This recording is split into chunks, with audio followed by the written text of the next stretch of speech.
Le Bénin est le premier pays où notre ministère a été établi en dehors du Cameroun. Applaudissons pour le Seigneur. Notre œuvre est aux environs de 200 000 actuellement au Bénin. À l'heure actuelle pour la croisade, ils sont en train de tenir la croisade dans 86 localités actuellement.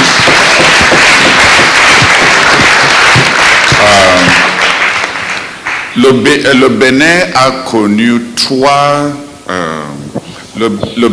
connu trois successions de changements de régime gouvernemental. Le Bénin a été vaudou quand c'était l'ancien Dahomey, royaume de Dahomey, avec le capital à Abomey. Ça c'est à ce temps que c'était essentiellement un pays vaudou. Vaudou veut dire que la sorcellerie est la religion officielle du pays. Après, le Bénin est devenu un pays communiste et a pratiqué le communisme. Après la chute du communisme, le pays fait ses premières expériences dans la démocratie républicaine actuellement. Le Bénin, il y a un prêtre, disons, les insolites mais spirituels. La population du Bénin n'est pas grande. Mais l'Église catholique a donné un cardinal au Bénin. L'Église catholique fait un assemblage de talents spirituels dans le monde entier. Donc, pour les pays comme le Bénin, à cause du mysticisme de leur sorcellerie, on a conféré au cardinal Gardin le rang cardinal. Par rapport aux populations, ce n'est pas comme... il n'y a pas de rapport. Mais c'est pour que l'ordre jésuite puisse exploiter les secrets de puissance occulte. Vous comprenez les stratégies? Oui. Tout comme ils ont envoyé ici au Cameroun un prêtre de l'Ems pour passer chez les Pygmées 27 ans pour apprendre la sorcellerie pygmée. Et il a été initié dans tous les pratiques sorcières chez les Pygmées. Il a fait 27 ans. Sa base est même là où on a commencé aussi notre base, à Nomédio. Nomédio était la base de Père Dillens. Donc l'Église catholique fait un investissement pour essayer de maîtriser Paul. Pour essayer de maîtriser les puissances spirituelles partout. Donc le Bénin étant un très... Don't speak. Stop. Why don't you learn discipline, David? I just want to bring another element. We are not doing curiosity. Just so that we may know that c'est pour qu'on sache que si nous on ne veut pas prendre le Bénin au sérieux, le Bénin est pris au sérieux au niveau international par l'Église catholique comme étant l'une de leurs piliers de puissance occulte. Et c'est aussi pour qu'on sache que nous on s'amuse beaucoup avec pour nous, alors que les autres ne s'amusent pas avec pour eux. Le palais d'Abomey a été construit par la mortier mélangée de sang. Sang humain. De sang humain, sang l'eau.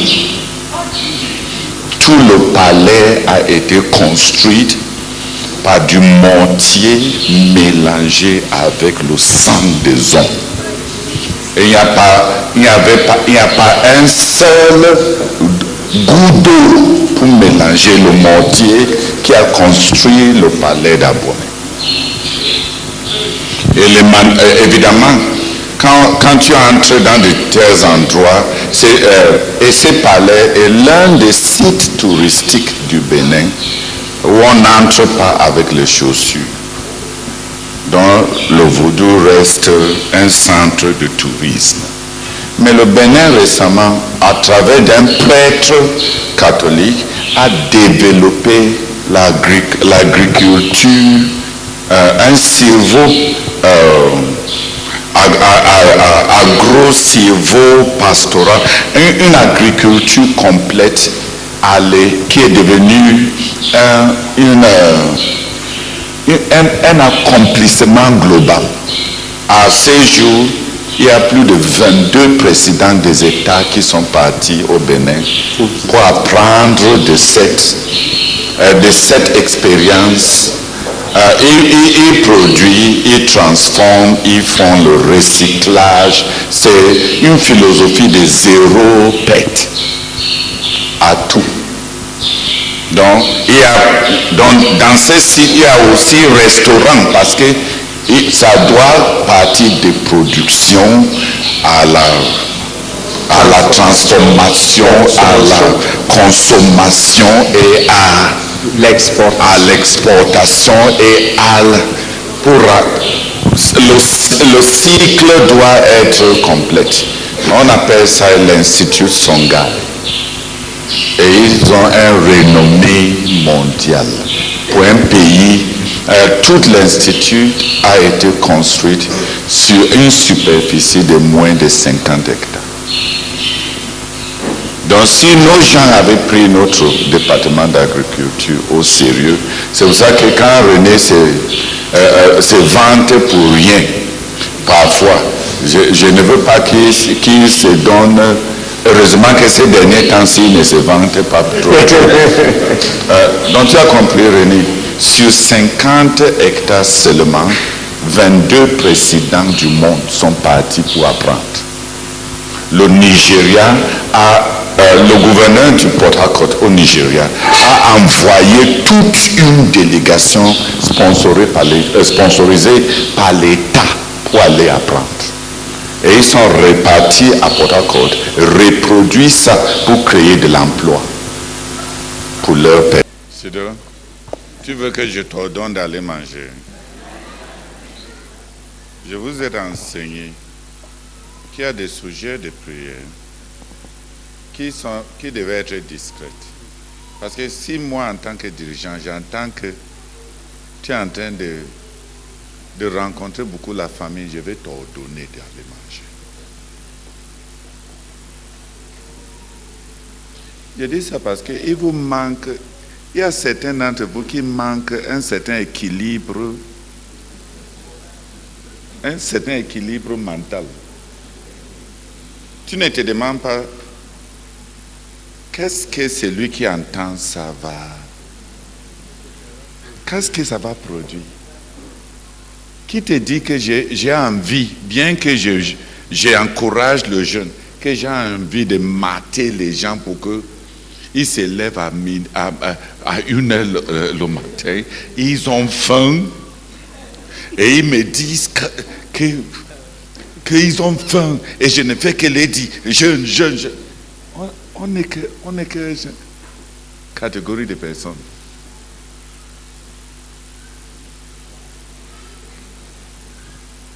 Tu dis ça pour me libérer, pour t'ordonner d'aller manger. Hein?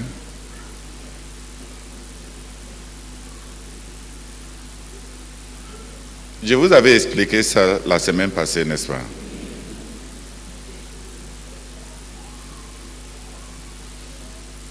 C'est la dernière chance. La prochaine personne qui fait ça, on va te libérer de manger. Le jeûne a été fait pour l'homme, pas l'homme pour le jeûne. La Bible dit même parfois que le faible dit, je suis fort. Quand Dieu dit que le faible dit, quand Dieu dit que le faible, ça veut dire qu'on reconnaît ton état comme étant faible, n'est-ce pas? Mais on te dit de proclamer que tu es fort. Est-ce que Dieu est en train de t'inviter à mentir? Il n'est pas en train de t'inviter à mentir. C'est parce que notre corps obéisse à ce que notre bouche dit.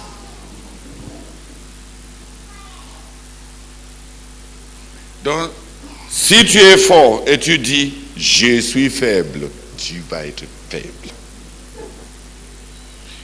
Et si tu as faim et tu dis « je finis ce jeûne pour la gloire de Dieu », tu vas finir. Mais quand tu sens ça et tu veux être honnête, rompe. Et jeûne encore un autre jour. Le jeûne a été fait pour l'homme. Ne transformons pas notre environnement en quelque chose de puéril. C'est-à-dire que on devient des moines, on se réjouit sur des mortifications charnelles, comme si c'est ça qui intéresse. Ça ne m'intéresse pas. Donc, il y a certains d'entre vous qui ont besoin de certains équilibres sociaux. Quand tu pries, rends compte que tu es en train de prier pour nous tous. Donc, la prière en public ne te donne pas toutes les libertés. Même pour ceux d'entre vous qui crient à haute voix, ce n'est pas tout le temps qu'on crie. Parce que ça casse parfois l'état d'esprit des autres. C'est comme une sorte de plaie à soi-même. Suis ton esprit. On prie dans l'esprit, on ne prie pas dans la chair. Ce n'est pas une signature permanente. Qui m'a compris? Incorpore le fait que tu fais partie de nous. Et prie. Il y a des gens qui sentent aussi qu'ils ont faim. Quand tu pries comme ça, ils vont dire, ouais, Seigneur, je ne suis pas seul. Il y a une jeune sœur qui m'a dit hier, elle est venue me saluer, elle m'a dit, comment Dieu connaît coincer les gens comme ça? Quand j'ai préparé juste de venir te dire que je rêve trop sur la nourriture, je veux manger, la prophétie sort que vous êtes arrivé au point de non-retour.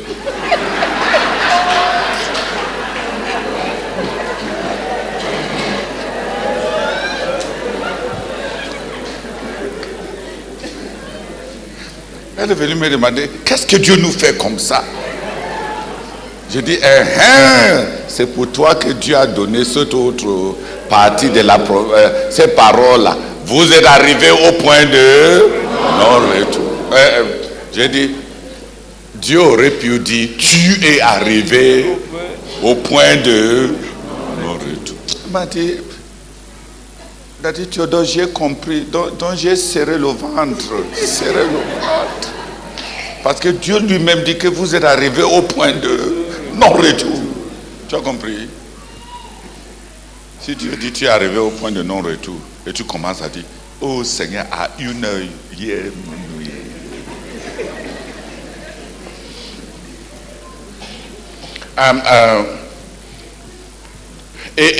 These are sensitivities that just have to do with maturity. There are things that we rub off. C'est des choses qui partent au fur et à mesure qu'on interagit avec les gens. Chacun de nous a des bouts laids. Dans la construction, même quand tu as tapé les papins, il y aura des bouts de papins qu'il faut tailler pour que ça s'ajuste à l'ensemble. Donc ce n'est pas la beauté du papin qui importe. C'est l'utilité de ces papins pour que ça s'ajuste aux autres. Donc s'il y a des bouts pointus de ta personnalité, Quand tu vas vivre en société et en communauté, il y a des choses qui vont disparaître, qui à tes yeux ont l'air d'être bons. Qui a compris? On vit en communauté. Et en communauté, il y a des choses. Mais je ne dis pas ça pour qu'on commence à chasser et à ridiculiser les bouts, non pas tranchants, les bouts trop prononcés chez les autres. L'autre là a besoin de la patience parce que ce ne sont pas les péchés. C'est juste la mauvaise éducation d'égoïsme. Quand on est en public, on ne s'appartient pas à nous seuls. Dis Amen. Amen. Mais l'autre là a besoin de... Comme Marie elle voulait que je la regarde pour la rassurer pendant qu'elle donnait son témoignage. J'ai décidé, je fais toujours ça. Hein? Mais quand est-ce qu'elle va ramasser le courage? Donc aujourd'hui, j'ai fait exprès. Je ne l'ai pas regardée pour la rassurer. Parce qu'il faut qu'elle gagne en confiance, en assurance intérieure. Qui me comprend? Donc, sache que je savais. Mais j'ai serré les dents pour ne pas te regarder, pour te rassurer. Parce que chaque fois, je le fais toujours. Je regarde, je souris, comme ça, elle respire. Aujourd'hui, j'ai décidé que je ne le fais pas. Il faut qu'elle grandisse. Dis Amen. Amen. Non, ne pense pas qu'on ne connaît pas. Petit à petit, on va grandir. Dis Amen. Amen. Donc quand tu te lèves, pense à nous autres. Je ne dis pas qu'il faut prier maintenant aux hommes. On prie à Dieu. Ce n'est ni une extrême, ni l'autre extrême. On doit être libre quand on prie, parce qu'on prie à Dieu. Mais on prie aussi pour exprimer une requête que la communauté doit dire Amen.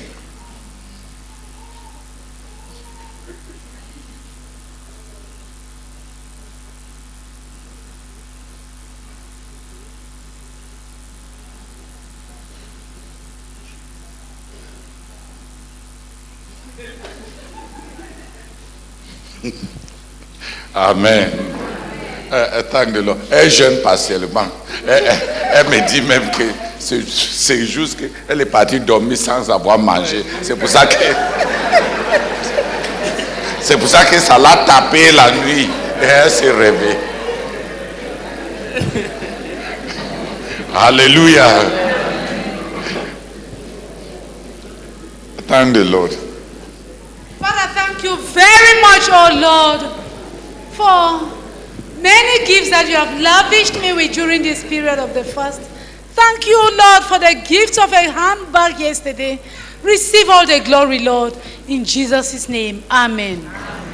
Seigneur, merci d'avoir rendu possible ma relève hier soir, afin que je puisse prendre part à cette croisade. Béni soit au nom de Jésus-Christ. Amen. Father, thank you very much for the privilege, oh God, to be in Kumi for my first time.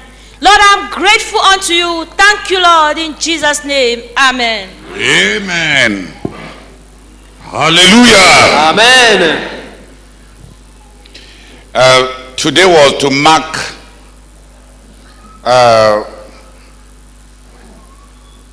an end to talking about how David built the spiritual nation through might. Aujourd'hui, nous devrions marquer la fin de notre exposé sur comment David a bâti une nation spirituelle à travers la vaillance. On a pris tout ce temps-ci pour remercier Dieu comme pour marquer la fin.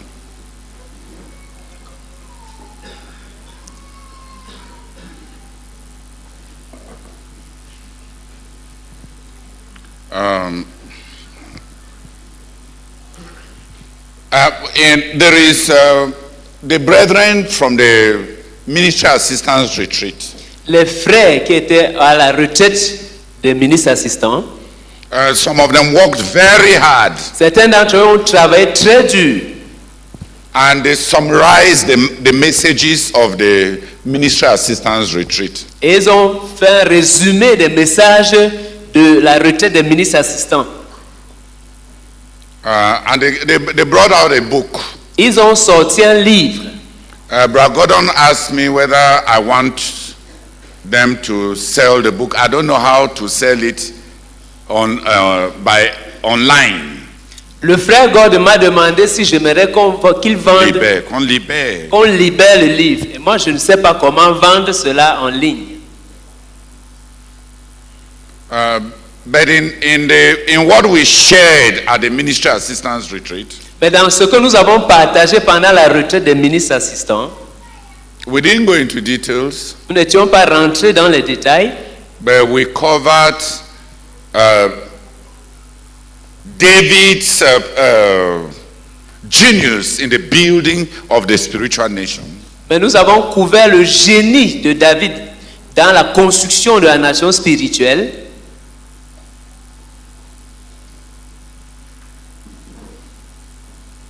Speak French. Nous avons pu traiter du génie de David dans la construction d'une nation spirituelle.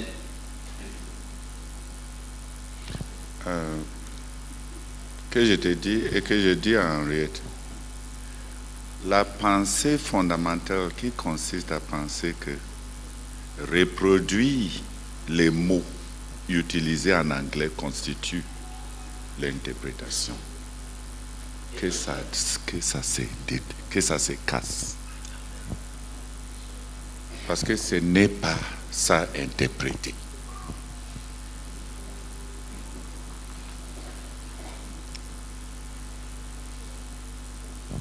Henriette, tu as compris, non? On reproduit les mots peut ne pas dire ce que la personne a dit. Donc la première loi, si tu veux interpréter, la première loi c'est d'écouter.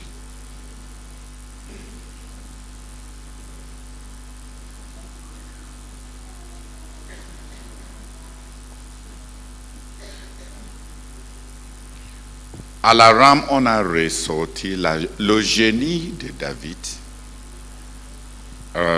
sur la manière dont il a bâti une nation spirituelle.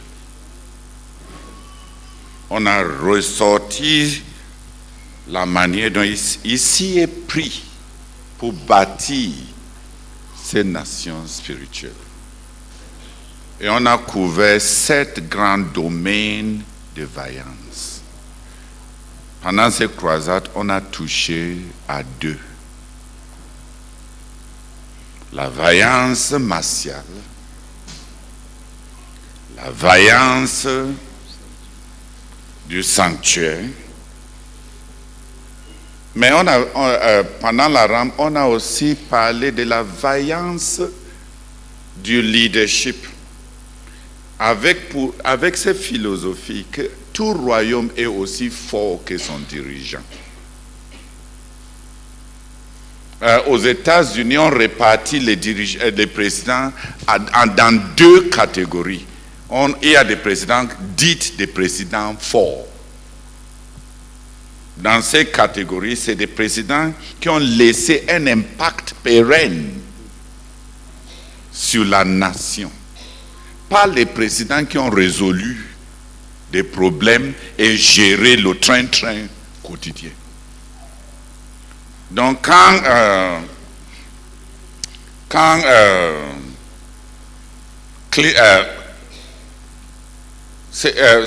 soit Clinton, soit Obama, qui est entré au pouvoir avec pour ambition de se ranger parmi les présidents des États-Unis, dits des présidents forts. Et tous les présidents forts ont géré des grandes crises. Tous les présidents forts ont apporté des grandes innovations. tous les présidents forts ont apporté une nouvelle seuil de développement. Un nouveau seuil de développement. Donc, occuper une position, signer les documents, recevoir les gens et gérer le train-train quotidien ne constitue pas, même dans la classification des présidents aux États-Unis, ne te qualifie pas comme un président fort. Et dans la catégorie des présidents forts aux États-Unis, sur les 47 ou...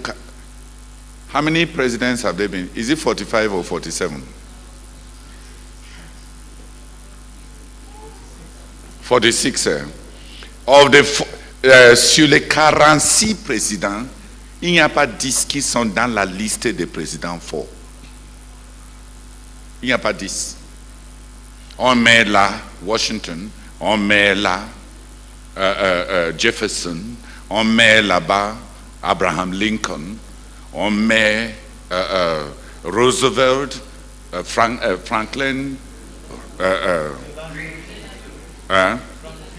Franklin Roosevelt, je ne sais pas si on met Theodore Roosevelt, mais il n'y a pas 10.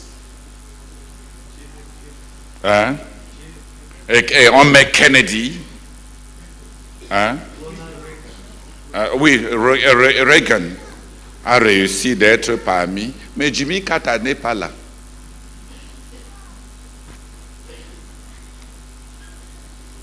Et quand on met tous ces présidents, on ressort même ce que chacun d'eux a donné à Dieu dans l'église, parce qu'on surveillait leurs offrandes. Et Jimmy Carter, qui était supposé être déjà un croyant, il a donné 4,% de toute sa richesse à Dieu et aux besoins des pauvres.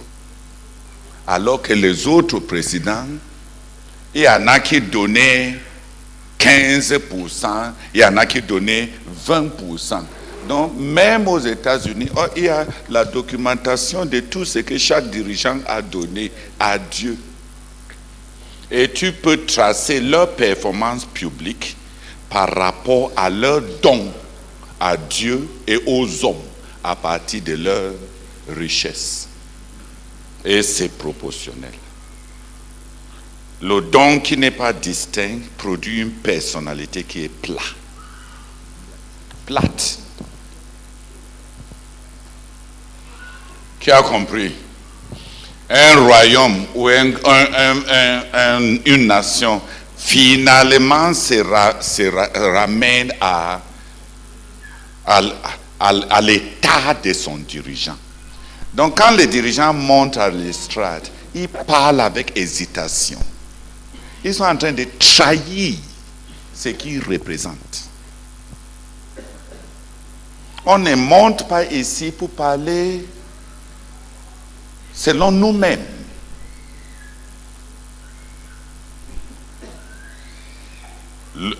Tout dirigeant doit être possédé par de grands enthousiasmes.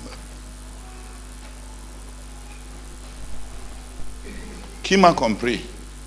Des grands enthousiasmes, des émotions fortes et des actes remarquables. Ta vie ne peut pas manquer de montagnes et tu constitues une vie picturesque. Si ta vie n'a pas de points marquants, ta vie est plate. Tu n'es qu'une plaine. On dit plaine? Tu n'es qu'une plaine. Donc il ne faut pas bâtir une vie pleine. Le don, tu donnes un peu. La prière, tu pries un peu. Le jeûne, tu jeûnes un peu. Encore quoi? L'amour, tu aimes un peu. L'hospitalité, tu reçois les gens un peu. Tout gagnement des âmes, tu gagnes un peu. Le service, tu sais un peu. Hein? Un peu. Une vie d'un peu. Et on rassemble une vie qui n'a ni montagne, ni relief. Un relief. Ta vie n'a pas de relief. Toute ta vie, les seules montagnes dans ta vie, c'est les termitières. Hein? Les quoi? Les termitières. Ça, c'est les seules montagnes dans ta vie. Les petits termitières. Plat. David a bâti la vaillance du leadership. C'est lui qui doit offrir aux hommes et à un ministère un leadership fort, doit compléter en sa personne ses déficiences. Qui a compris? Donc il doit avoir une équipe. Donc rassembler un tas de gens autour de toi qui n'apportent pas quelque chose de conséquent pour te compléter. Tu n'es pas en train de bâtir une équipe et tu n'es pas en train d'offrir à la communauté un leadership fort. Pour apporter un leadership fort, il faut développer des actes de vaillance et des points forts où tu vas exagérer. Et il faut trouver, chercher des gens à complémenter ton leadership. C'est-à-dire, je suis faible dans la communication. Il faut que je trouve quelqu'un qui va communiquer. Mais ça ne doit pas être quelqu'un qui va utiliser ses points forts comme Absalom pour m'écarter. Parce que là, il sera en train de créer de la confusion en offrant à ces communautés deux dirigeants. Ce n'est même pas par humilité. C'est juste parce que ça va finir par faire du mal aux gens dont les déloyaux n'ont pas de place. Quelqu'un qui ne peut pas compléter un autre sans trouver la possibilité de faire valoir sa propre griffe, sa propre griffe, qui ne peut pas se fondre en un autre avec ses points forts sans attirer l'attention sur lui-même. C'est un cancer. C'est tout ce qu'il est. Il est un cancer. Il est fort, il a ce qu'il faut, mais il n'est pas utile. Parce qu'il ne cherche pas à se rendre utile au peuple de Dieu en leur donnant un seul dirigeant qui est capable pour que la communauté soit forte. Il cherche. Et c'est même des parasites, c'est des loups, c'est les poux. Tu entres dans la vie des gens pour te nourrir d'eux et te faire connaître. Des arbres parasites, le poivron blanc qui s'attache aux autres arbres. Qui a compris ce que j'ai dit? C'est deux choses différentes. Dès que quelqu'un s'attache à toi et tu as besoin de lui et tu lui cèdes la place parce que tu veux lui donner la possibilité de te compléter.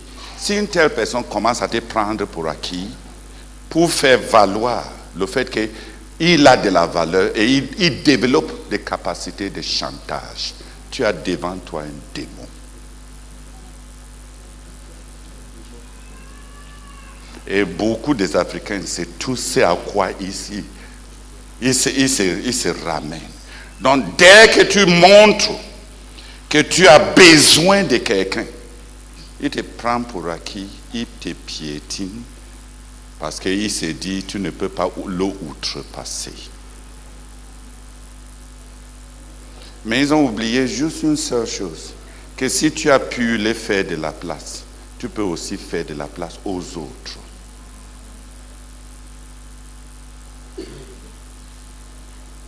Qui m'a compris? Tout dirigeant fort doit être fort. Pour être très fort, il doit développer ses forces. Mais une partie de développer ses forces, c'est d'identifier le domaine où il doit se faire compléter. Tout dirigeant qui ne sait pas ce qu'il ne connaît pas est un feignant. Si tu crois que tu peux tout faire, même résoudre les équations dans des matières que tu n'as jamais étudiées,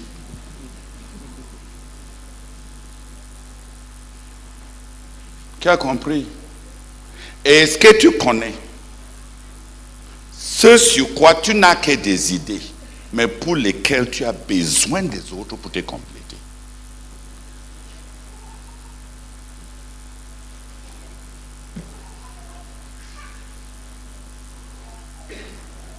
J'aimerais que 2 personnes viennent prier.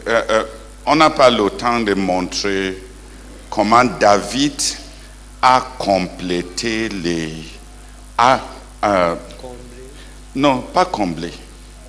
Comment David a bâti finalement un leadership extrêmement fort en s'attachant à lui les gens de complémentarité qui le rendent inviolable et invincible. Quand il a besoin d'un Achitophel qui s'est tourné contre lui, il sait qui mettre dans la guerre la guerre de sagesse. Quand tu as en face de toi un homme dont le conseil qu'il donne est comme quelqu'un qui a consulté l'oracle de Dieu, qui est-ce que tu as pour le gérer? Il sait. Il a dit à Hushai, son ami, sans lui demander, il dit, va dans cette équipe-là, joins-toi là comme 5e colonne et renverse pour nous le conseil d'Achitophel. Et tu vois Hushai, le fils d'Akit, entrer en guerre, la guerre de sagesse. Sélectionnons les gens pour suivre David. Il sera dans un état de démoralisation. Il sera vulnérable. Et Hushai couvre la vulnérabilité là en disant, tu connais sa réputation et tu connais son histoire. Alors, pour ne pas faire ça, ne délègue pas ses responsabilités. Il injecte, il dit que si tu l'envoies et c'est lui qui finit par même réussir et détruire David, tu auras cédé ta prééminence et ta royauté à un autre à qui tu seras toujours redevable. Dirige toi-même, mobilise tout le monde.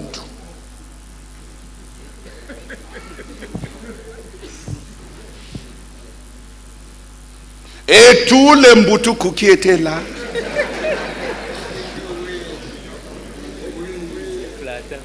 on dit, ce qu'il a dit est mieux que ce que l'autre a dit.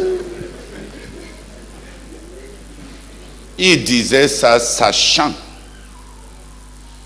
qu'il va les tuer. Il était en train de les tuer par la sagesse.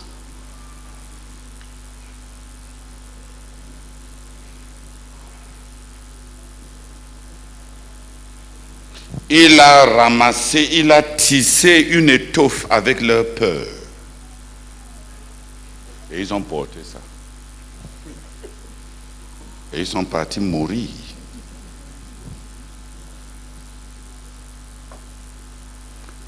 Qui a compris? Si tu n'es pas là, s'il y a des gens qui se montent contre toi, tu as qui? Tu as qui? Tu es la seule tête. C'est toi qui connais tout. C'est toi qui connais le seul plan. C'est toi qui gères tout. C'est toi qui donnes toutes les directives. C'est toi qui, toi. Alors, quand quelque chose t'arrive, ton royaume va s'écrouler. Parce que tu n'es pas un dirigeant fort.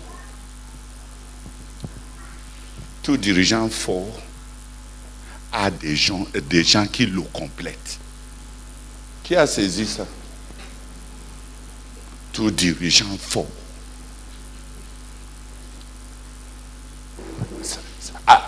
Ça attache à lui les gens qui le complètent dans ses points faibles, dans ses points aveugles, dans ses points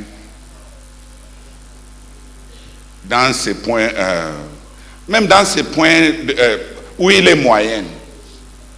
Tu as un peu de notions, tu n'as pas beaucoup bâti l'expérience et tu ne trouves pas les experts dans ces domaines-là. Parce que dès qu'on mentionne là, tu vas sortir le peu que tu connais dans ces domaines. Tu ne vas pas aller loin.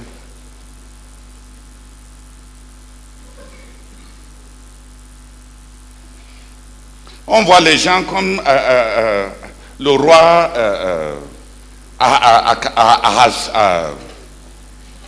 Assuérus.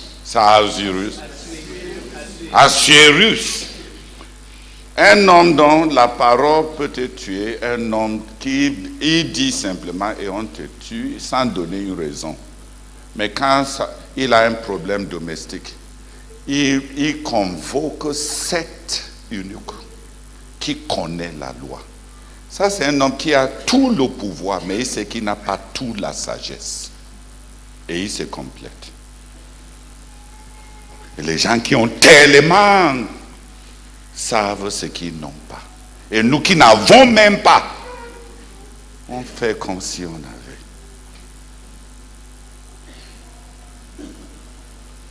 Parmi nos dirigeants, qui ici vient en public au chef de département pour dire que ma femme m'a dépassé? On gère ça comment?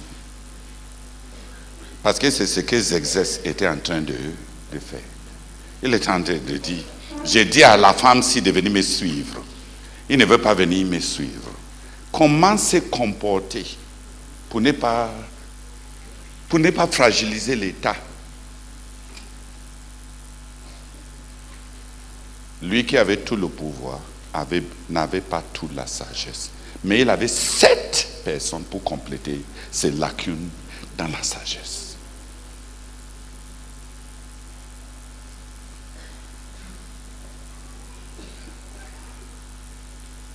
Darius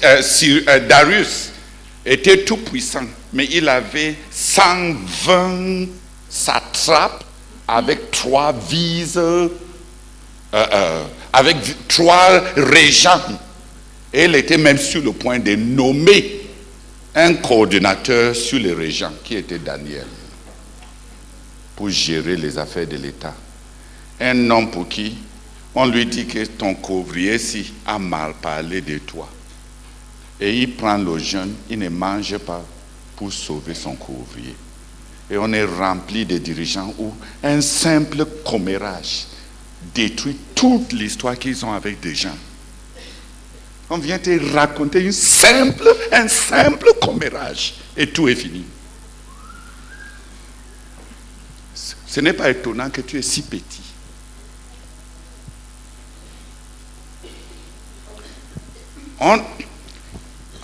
Qu'est-ce qu'on disait à Darius?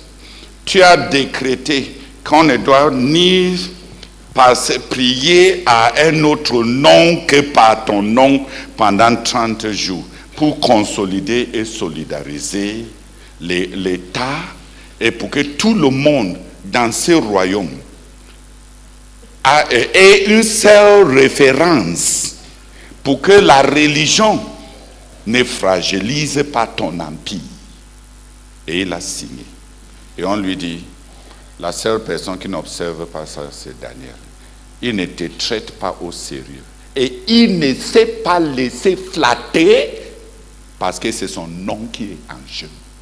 Parce qu'on dit maintenant que tel est déloyal.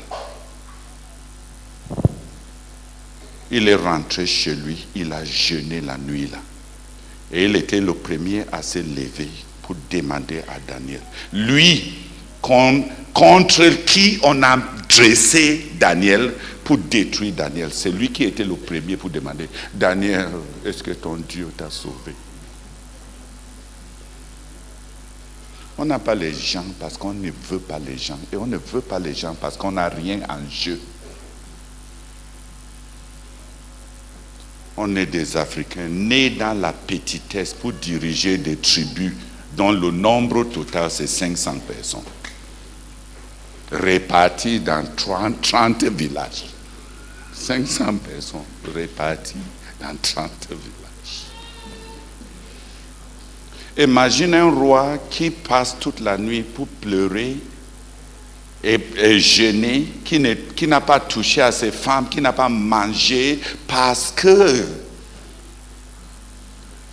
quelqu'un de qui il dépendait pour sa royauté, on était en train de le lui enlever. Tu vois, on ne connaît. Est-ce que les dirigeants que tu connais dans la CMC, est-ce que tu connais des dirigeants qui ont une telle dépendance sur leurs co-ouvriers, sachant que ma royauté en partie est composée de ce que tu as apporté? Pas en termes d'argent, en termes de complémentarité. Et les quelques-uns qui essayent d'apporter une suggestion, si tu n'écoutes pas leurs suggestions, ils sont prêts à tout saboter. Et si tu les fais la place, si tu oses les faire la place, parce que tu veux leur communiquer de la valeur, plus tu les donnes de la valeur, plus ils doivent te rabaisser pour que leur valeur se fasse voir. C'est tout ça, c'est tout ce à quoi les Africains sont experts. Plus tu exaltes quelqu'un, plus il doit tout faire pour t'éteindre, pour qu'on le voie bien. Et c'est pour ça qu'on n'a pas de grands dirigeants. Ni à l'échelle politique, ni à l'échelle spirituelle.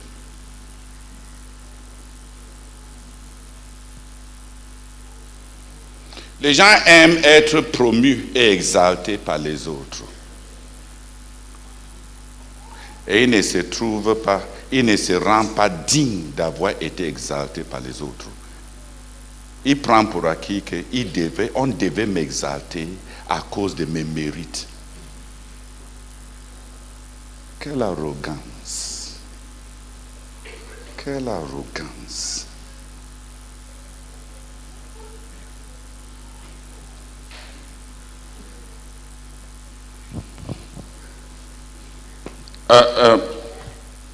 Je suis l'un des anciens de Yaoundé. Une des moustiques, les moustiques démons qui est entré dans les véchés de Yaoundé, c'est que Dieu nous donne un homme noble qui connaît Dieu d'une manière exceptionnelle. Il nous exalte parce qu'il nous voit au travers des yeux de Dieu pleins d'amour et il ressort notre potentiel. Et après un certain temps, on pense qu'on peut le corriger. On scie les airs, faisant semblant de connaître même ce qu'on ne connaissait pas. Donc plus on nous a exaltés, plus on essaye de le tailler à notre niveau.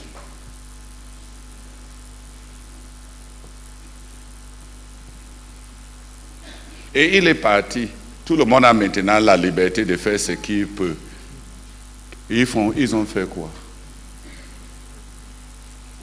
Il n'est plus là pour se tenir sur le chemin de quiconque. Et on est en train de faire quoi? La présomption.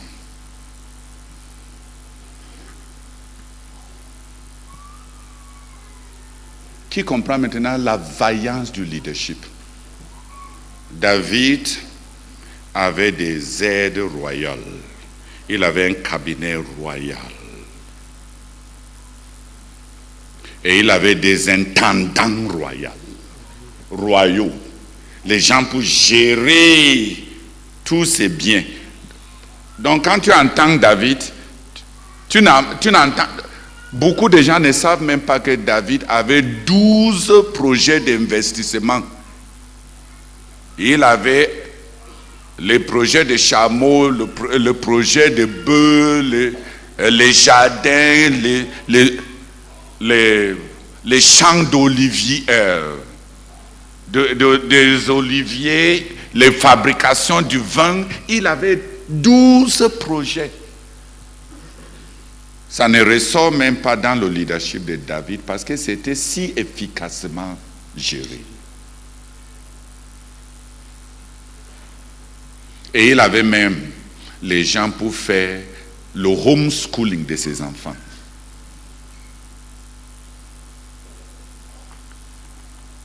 Applaudis pour David.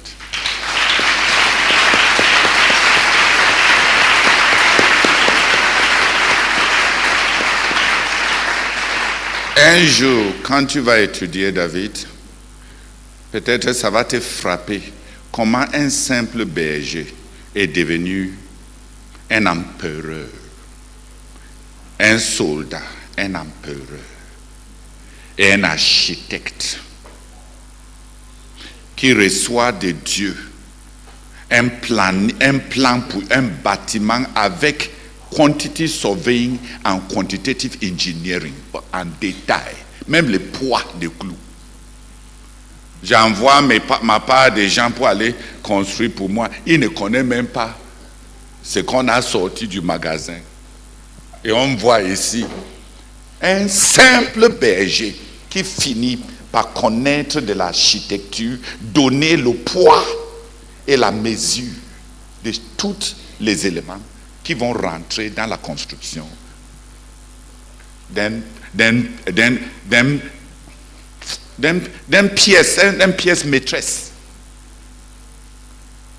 Qu'est-ce qui s'est passé avec celui qui courait derrière des brebis, qui est devenu un soldat, qui a épousé la princesse de l'État, capable de causer avec la princesse qui a grandi dans le palais, alors que lui, il a grandi en brousse.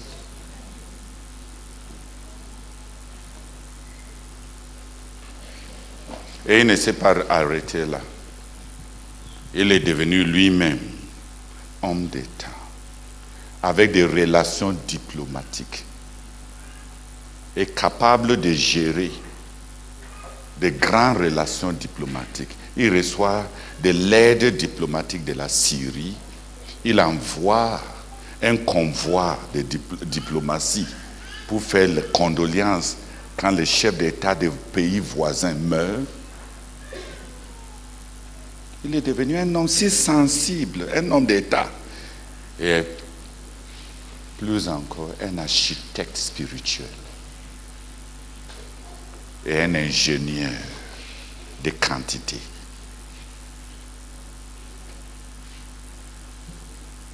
Et aussi un grand financier. Il a établi la banque du sanctuaire. Avec des réserves énormes.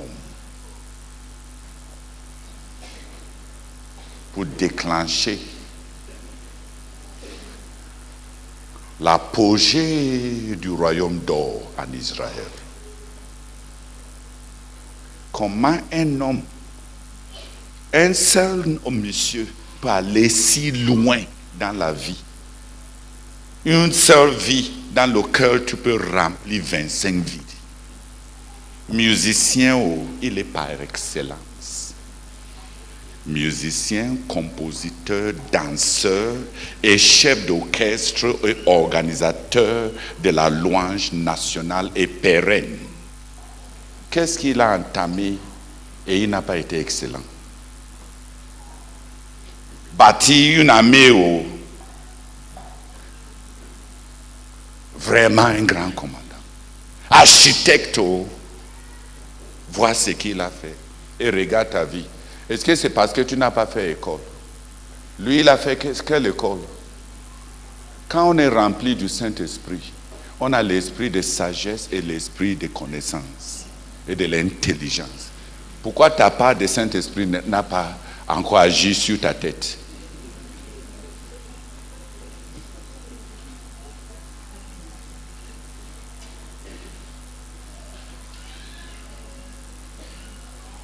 On te donne un département, tu ne comprends rien. On te dit de prier, tu récites des prières comme un magnétophone.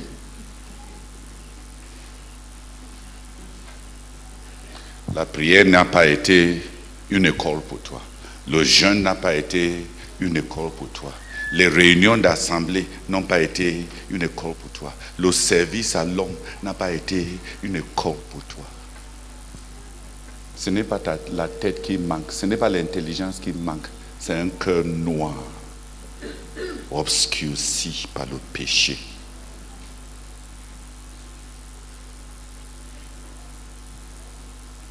Deux dirigeants prient et remercient Dieu pour ce David. Qui a compris ce que j'appelle la vaillance du leadership. C'est-à-dire offrir à la nation un dirigeant compétent, capable, fort.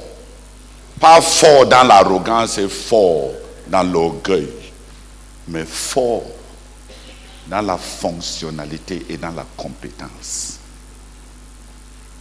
En développant tes points forts et en se rattachant à soi-même de la complémentarité pour te rendre un dirigeant polyvalent, apte à tes devoirs.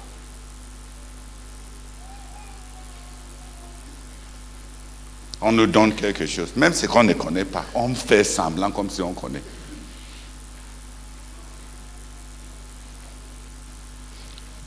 Qui a compris la vaillance des dirigeants? Le pays se ramène essentiellement à la qualité de son dirigeant.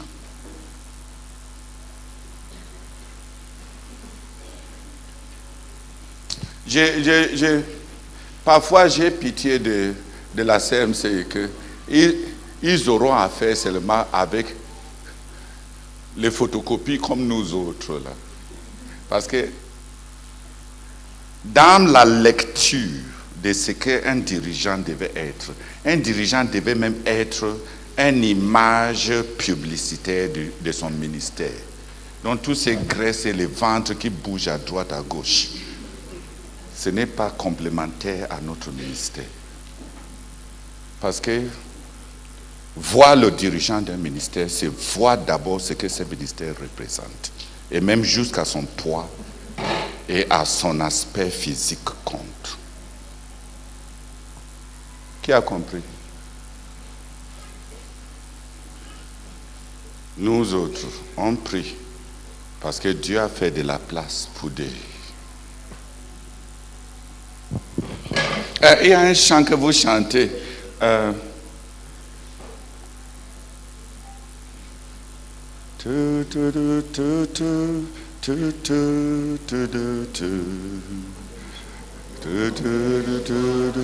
Non, mais dans ce chant, il y a un refrain qui dit, même pour les ratés. Hein? Oui, un chemin pour les ratés. Tu vois, dans la CMC, Dieu nous a donné des princes, par leurs aspects, par leurs éducations, par leurs talents. Dieu a fait de la place pour nous parce que l'arrogance est entrée dans les gens qui devaient être là.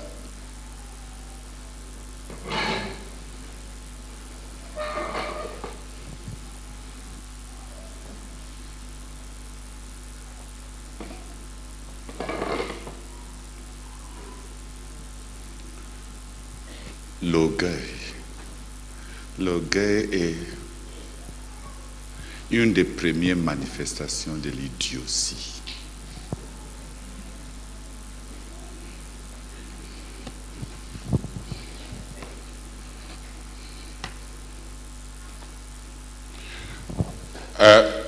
Lucifer maintenant doit vivre en bas pour toute l'éternité, dans le feu.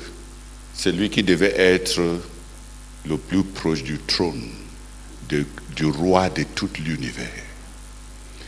Voilà ce que l'orgueil fait.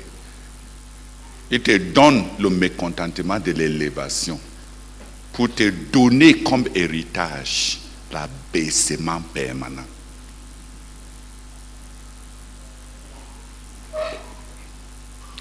Il n'a pas voulu prendre la seconde place, donc il a fini par n'avoir aucune place. On n'a pas trouvé de place pour eux au ciel. Ils ont été jetés hors du ciel. On n'a pas trouvé de place pour eux. Ne voulant pas la deuxième place, à qui même? À Dieu. Il a fini par n'avoir aucune place.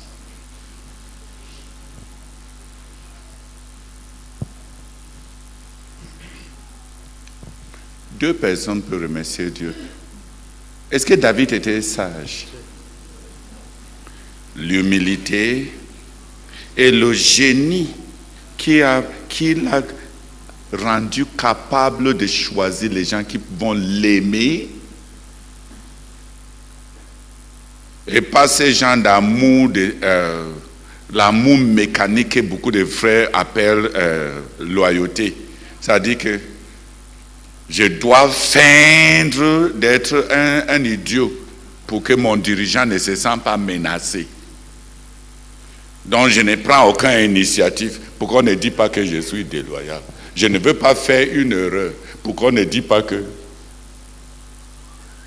Là tu n'as personne. Et là tu as des traîtres. Là tu as des gens qui connaissent ce qui manque, mais qui ne peuvent même pas apporter ça parce qu'ils te détestent. Ils veulent te laisser faire tes erreurs. Et ils sont prêts à se protéger. Qui sent qu'il est aimé et qui érige le mur? Donc quand des gens disent, je voulais juste consulter pour me rassurer que je ne fais pas des erreurs. Le cœur de l'homme est profond. On ne sait pas jusqu'où. Quelqu'un n'apporte pas le meilleur de lui-même, il n'apporte pas, il ne cherche pas Dieu pour apporter un plus. Et il vient s'attacher à toi. Il pense que comme tu es dirigeant, tu vas aimer les gens qui disent oui monsieur, oui madame, oui. On veut nourrir ton orgueil jusqu'à ta ruine. C'est pour ça que Nebuchadnezzar avait décidé de tuer tous les hommes, ces conseillers là. Il a dit, vous êtes entendus de me flatter et de me dire des choses mensongères en attendant que les années passent et les saisons changent jusqu'à ce que je m'écroule. Dis-moi ce rêve ou bien vous servez à quoi? On vous coupe la tête. Nebuchadnezzar avait décidé que aujourd'hui, là, on va régler notre compte. Vous me servez à quoi? Mais même ce qui était comme un péché à la mort chez Nebuchadnezzar, c'est ce que les grands entourages des dirigeants dans notre ministère pratiquent. En fait, si je dis que tout ce qui a été fait, c'est grâce à toi, là, je consolide ma place. Si je dis, dans ce CMCI, il n'y a que ton griffe qui est le meilleur.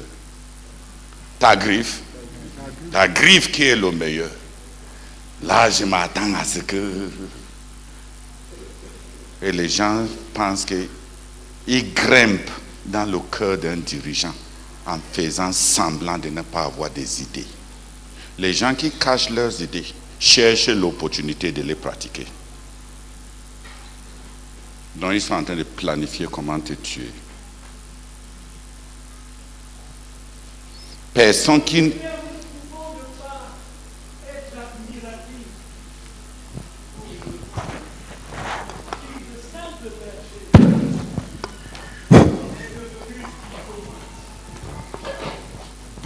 Beau fils du roi. Nous ne pouvons ne pas être admiratifs que de la position de simple berger, il soit devenu un grand compositeur, un chanteur, polyvalent à souhait, chanteur, organisateur de la nation. Seigneur, ce n'est que toi, parce que tu as trouvé un homme humble pour le remplir de ton esprit, parce que tu as trouvé un homme humble par qui tu pouvais parler, par qui tu pouvais bâtir cette nation spirituelle et que nous désirons. Hallelujah. Amen. It takes, some have received the anointing of God. Certains ont reçu l'onction de Dieu In the humanitarian psychology, dans la psychologie humanitaire. some look for money to help a suffering humanity. Certains cherchent l'argent pour aider une humanité souffrante. They are the philanthropists. Il y a des philanthropes. Ce sont des philanthropes. Some are looking for knowledge to uplift mankind's lot. Certains cherchent la connaissance pour rehausser le niveau de l'humanité, le niveau de vie de l'humanité.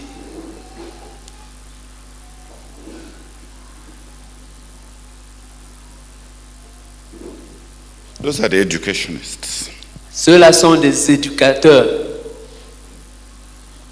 Some are looking for power Certains cherchent le pouvoir to help man. pour aider l'homme. All kinds of power. Tout genre de pouvoir. It takes some Il faut certains to see that man to look for the men that men need. pour chercher les hommes dont l'homme a besoin. Il faut certains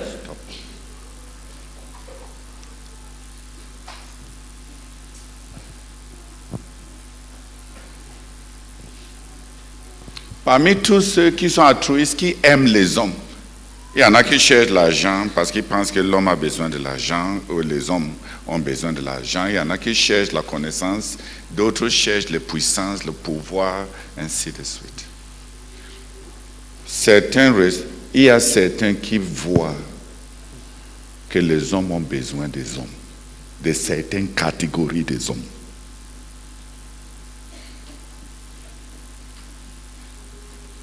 Dans la divinité, dans la Trinité, il y a Dieu le Père qui crée tout. Il y a Dieu le Fils qui exécute tout.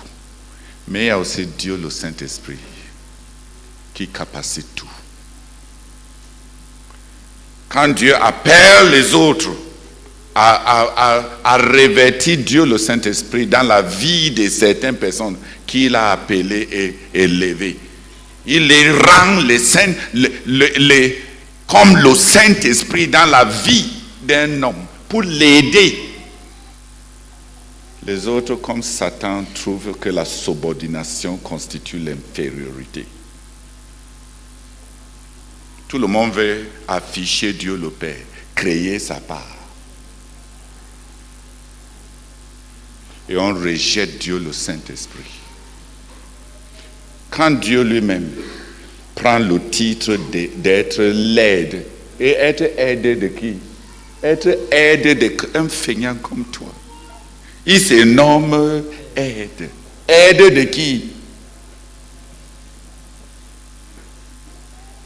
Et tu es trop gras pour être l'aide de quelqu'un. Et les femmes font le mouvement de libération féminine. Parce que pour eux, la subordination et être appelé à capacité à fabriquer les hommes, à produire les hommes pour les hommes, est une minime appel. Il veut créer leur part d'ordinateur, que des produits quelqu'un qui va être une réponse à des multitudes. Certains sont maudits par des envies. Et ils méprisent ce qui est à leur portée. Parce qu'être l'aide de quelqu'un les semble être inférieur et misérable et méprisable. Ok, vas-y. Si tu es fait à l'image de Dieu le Père pour créer, rassure-toi que c'est lui qui t'a donné ce rôle. Mais il y en a qui voient la vocation de produire des hommes pour les hommes. Et de telles personnes ne sont pas des personnes inférieures. C'est lui qui doit aider, doit avoir les capacités du Saint-Esprit. C'est comme une nomination personnelle de Dieu que tu sois le Saint-Esprit dans la vie de tel. Et Dieu te confie un homme et il te dit, donne-moi un homme que je peux donner aux hommes. Et on passe tout notre temps soit à mépriser ça, soit à tourner autour des hommes pour les flatter. Si à tes yeux il est déjà prêt à porter, tu fais quoi dans sa vie?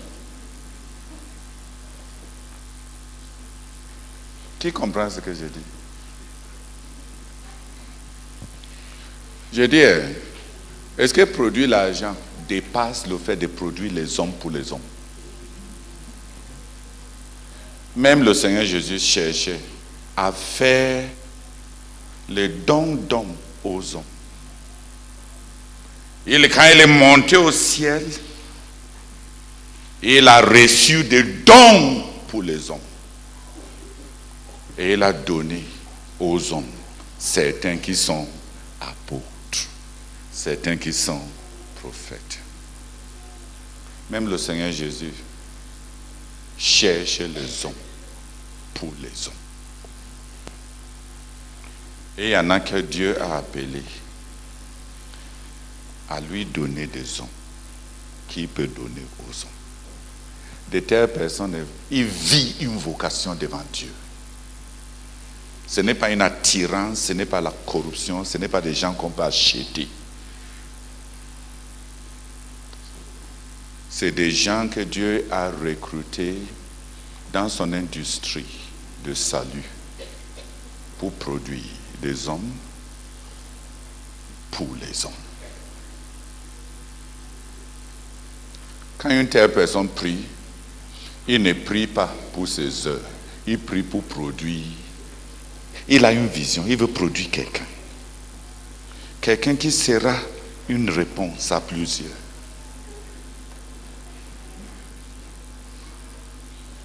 Quand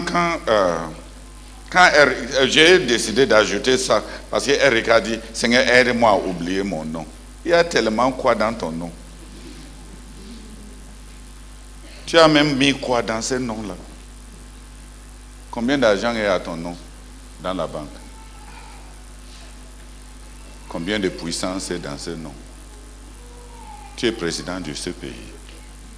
Si tu parles, ça ne va déranger que l'air qui tourne autour de Violette et d'Adela. Il n'y a que l'air autour de Violette et d'Adela et de Paul. Et même pour eux, il faut gronder, parler fort pour réussir même à déplacer les molécules d'air. En dehors de ça, mon frère, il y a quoi dans ton nom? Et si tu lamentes ton nom, le Saint-Esprit devait lamenter quoi? Il ne parlera pas de lui-même. Il prendra de ce qui est à moi et il vous donnera. Pourquoi on a tellement... Qu'est-ce qui nous est arrivé? Qu'est-ce qui nous est arrivé? Et ta femme, elle n'a plus de nom parce qu'elle t'a épousé. Toi, tu jouis d'une femme. Dis Amen. Tu n'es même pas célibataire. Celui qui veut garder son nom ne devait pas se marier. Parce que tous ceux qui s'attachent à lui sont venus pour le bâtir et bâtir ton nom. Ta femme devait alors pleurer toute sa vie d'avoir perdu son nom. Et même le nom de son père. Toi, tu es content du mariage. Parce que tu es le produit de ceux qui perdent leur nom.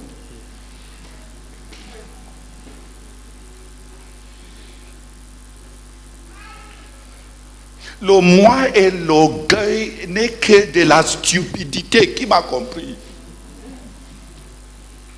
Ce n'est pas pour masquer les mots. Ce n'est que quoi? La stupidité. Parce que toi-même tu te contredis. Si tu te suffis, tu as tout. Sois hémaphrodite aussi. Hémaphrodite. Sois aussi hémaphrodite. Tu es parti chercher quoi avec la fille d'autrui? Tu lui as dit, viens, oublie ton nom, entre dans ma vie et fais partie de moi. Et elle nous invite à l'église pour venir se réjouir pour le jour où elle va renoncer. Nous qui sommes les parents, ta fille t'invite à l'église pour venir au jour où elle va te dénoncer officiellement pour prendre le nom de quelqu'un. Te renoncer officiellement pour prendre le nom d'autrui. Et elle invite des musiciens pour venir accompagner ces cérémonies avec joie. Et on appelle ça mariage. Et quand on annonce le mariage à l'église, tout le monde est y compris les parents.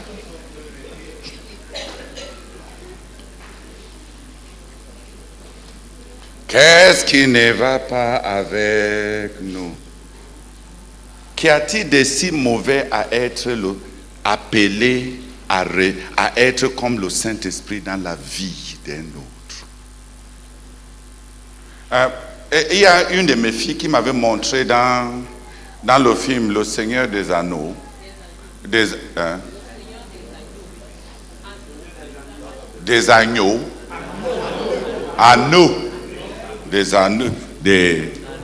oui. Il s'appelle Frodo. Il y a Frodo. Non, qui portait l'anneau? C'est Frodo qui porte l'anneau. C'est Samga. C'est Samga. Samwise.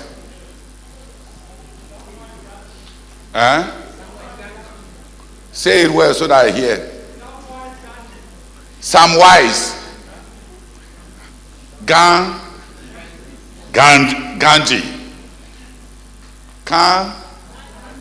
Okay, even if I pronounce it badly, don't mind me. But I learned, one of the things I learned from there was, this Samwise, he told Frodo, I cannot bear the ring. I am not the ring bearer. I don't have your problems, but you are my problem. I cannot carry the ring, but I can carry you.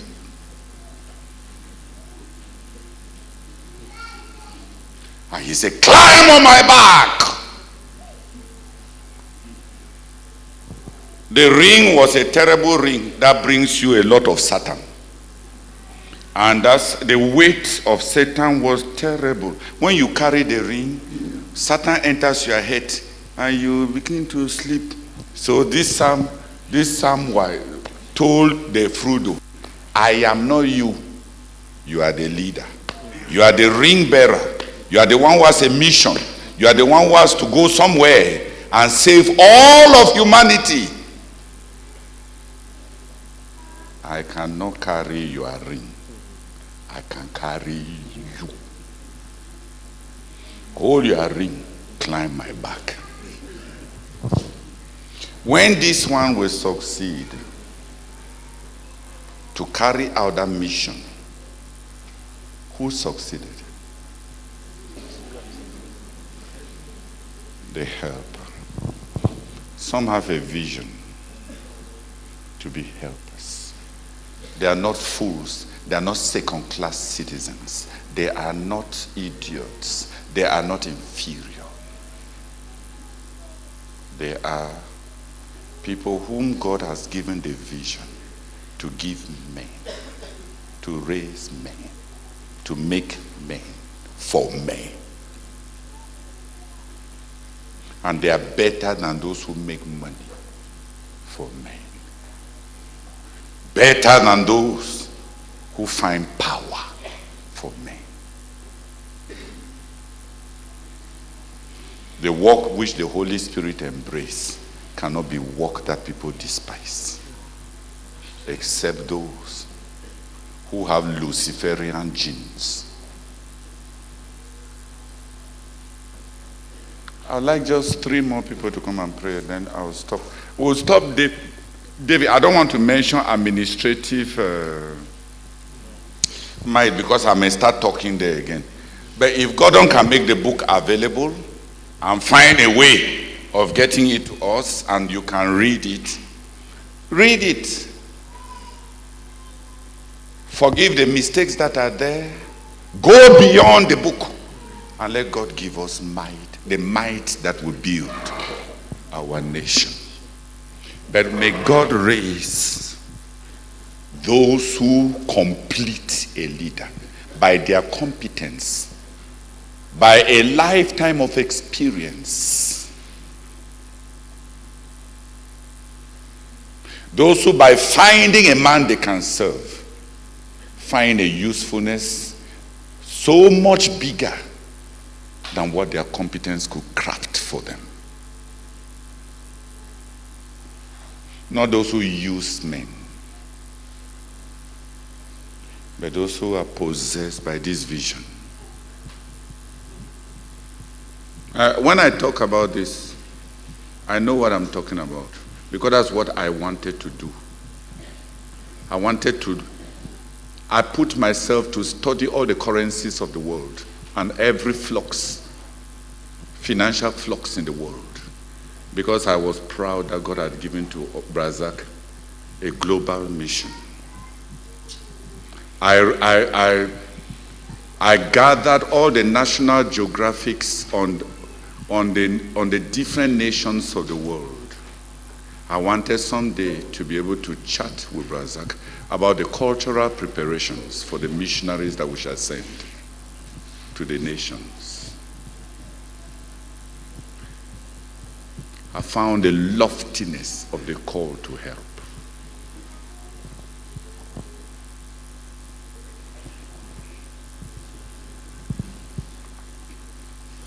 You don't carry the pains and the persecution,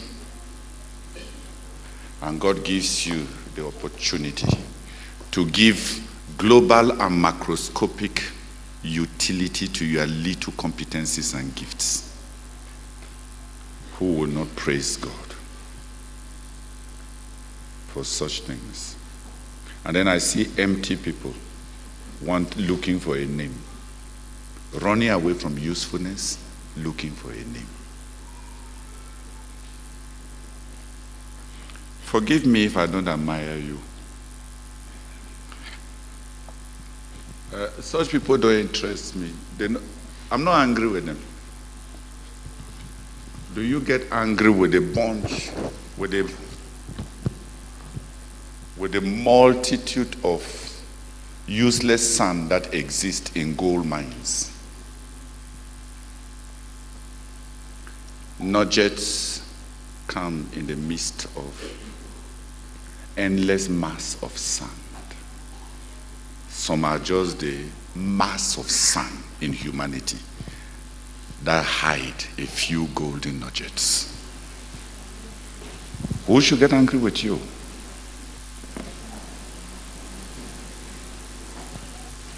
Let a few brethren pray about just one.